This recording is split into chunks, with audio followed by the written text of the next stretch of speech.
47 to go, or at least at about 47 days to go. And I'm feeling like something is just not right, like something is just not in the right place. Back in 2016, it was a whole mood. It was like a whole swing. Everyone was all over the place, like just drumming up with campaign songs that were literally fire. But now the mood is just nah. But anyway, since the 90-day period started, a lot of changes have actually happened in the whole Zambian atmosphere about the whole elections and whatnot. We've seen tremendous, drastic changes.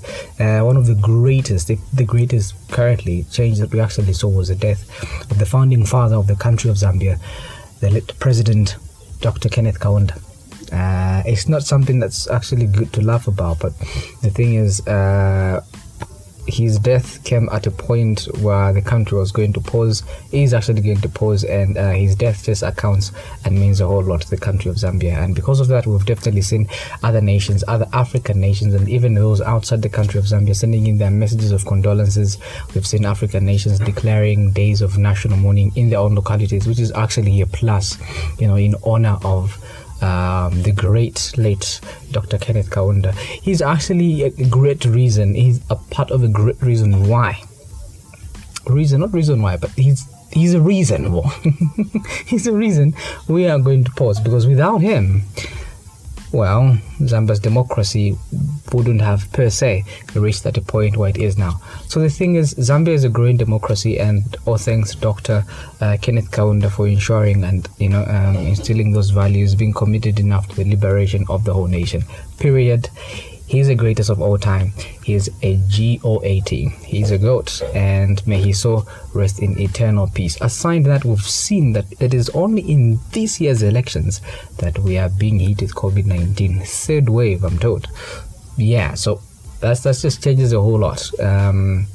It's only election where we are masking up, in case you haven't noticed. Like, we are definitely masking up. We are told to keep social distance and all these other things. And it's actually on a sad note, because the pandemic is hitting hard. We've seen an increase in the number of deaths in the recent weeks, which is not good at all. We're not supposed to be losing people at that particular rate to that pandemic. So if you're listening to this podcast right now, what you can do is, when you're going out or when you're home, make sure you sanitize.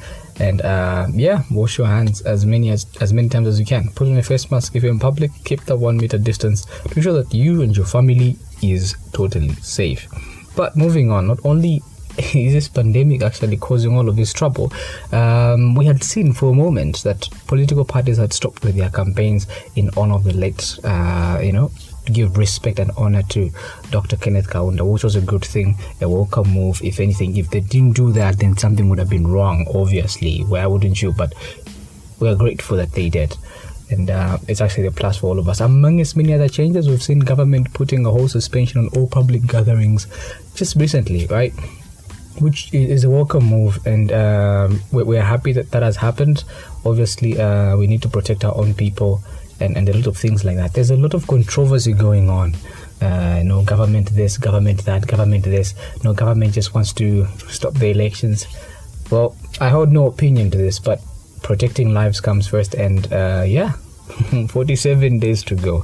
We are not sure at this point. There's no certainty or guarantee that we can actually point to saying government is going to change or the current government is going to continue.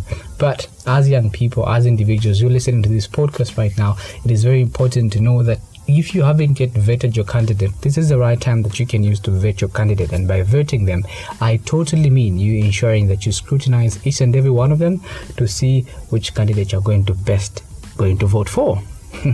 Now, I also kind of feel that these elections are more of concentrated on the upper level, like on the ministers, on the MPs, and on the president, who's going to be president, and MP of which locality. But the councillors, like, I think there's no much, attention given to the councillors from different localities. But what we definitely have to understand in all of this is that councillors play a huge role, because they are the ones coming from these communities, and communities, obviously, when you group them together, they make up constituencies, before you know it, the whole president. But the thing is, councillors must be given enough credit as well. I think as people, let's also get to engage and have conversations about councillors that are ruling our different communities, because it's from communities where development starts, right? So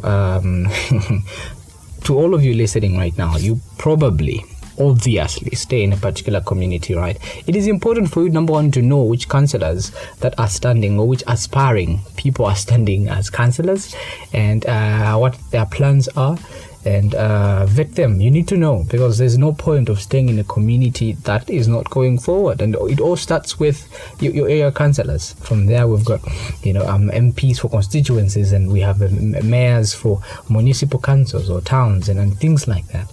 So we really have to take this general election process quite serious and very serious. So young people out there listening to me, it all starts with your community, and look at your councillors first. Vet your councillors, vet your MPs, aspiring, that is, vet your mayors, all right, and continue growing just like that. I think it's been a week now. I traveled to Kawe. That's my hometown. That's where I am right now. Broken Hill, man. Ooh, yeah. But the thing is, I've made quite some few observations in Kawe, because just yesterday on a Friday, because I had to quarantine myself somehow for 1 week to just check if I am really fine, because I was on a bus from Lusaka coming here, and I was like, okay, let me just head to town and see what Kawe is, how Kawe has changed in the past 6 months since I haven't been here. And I saw huge changes, of course, not just with the economy, but with a lot of other things. And it is important that we start looking at as young people where we are, where we want to go. Literally, it's about half a year now. I think half a year and in August, about 47 days to go. Vote. Ensure that your voters cards are ready, and I'm definitely going to ensure that we bring in more guests to discuss a lot of issues around all of this. But keep on listening to the podcast, guys. Great content is definitely coming your way. And in honor to the late KK, he definitely did a whole lot. I really hope you're honoring that man in your own ways. Personally, I took a good number of days just learning about his life, his legacy, how things were done, then how things can be best done now, and a lot of other things like that, which is a a great thing, I think. I know, because I've definitely learned a lot from all of this. But yeah, I'd love to hear your opinions about these following things. Number one, issue of councillors and them receiving enough clout, as people call it in this generation, or enough recognition, aspiring candidates receiving enough recognition. And number two, let's also engage about councillors and how and their working communities. Like, these individuals really need to work a lot in developing communities. And also, let's talk about the aspect of you scrutinizing your candidates. Let's have conversations about this. Continue scrutinizing your candidates to ensure that they or you have enough knowledge about them to help you make the right and the most sound decision about them before you vote for them. Don't just go out there and vote for anyone, because you know what? I think soon enough I'm going to do a podcast about artists and the songs that they sing with the influence that they have. But that's a story for another day, I think. But yeah, don't just vote for people because you hear a song. It's a development of the whole nation here, where we're looking at 5 years development. This is a whole huge thing, guys. So scrutinize your candidates very well, and remember, it's your choice. No one can actually force you to vote for any leader that they so feel you should vote for. Vote for whosoever you feel confident to vote for. Vote for someone that you vetted and you agree with. Yes, I'm voting for this one. Find the reason why you're voting for them and definitely go for it. Right? So that's all democracy is all about.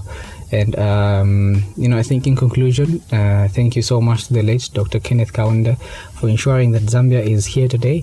And even though Zambia is a growing democracy with so many challenges along its way, thank you. Thank you. We will definitely emulate from the great deeds that you did before, and try and see how best we can improve. And as young generation, let's just keep on learning and becoming better individuals. 47 days to go until the pause. Until our next episode, it has been Enoch, and let's continue engaging with Zambia Decides 2021. Stay blessed.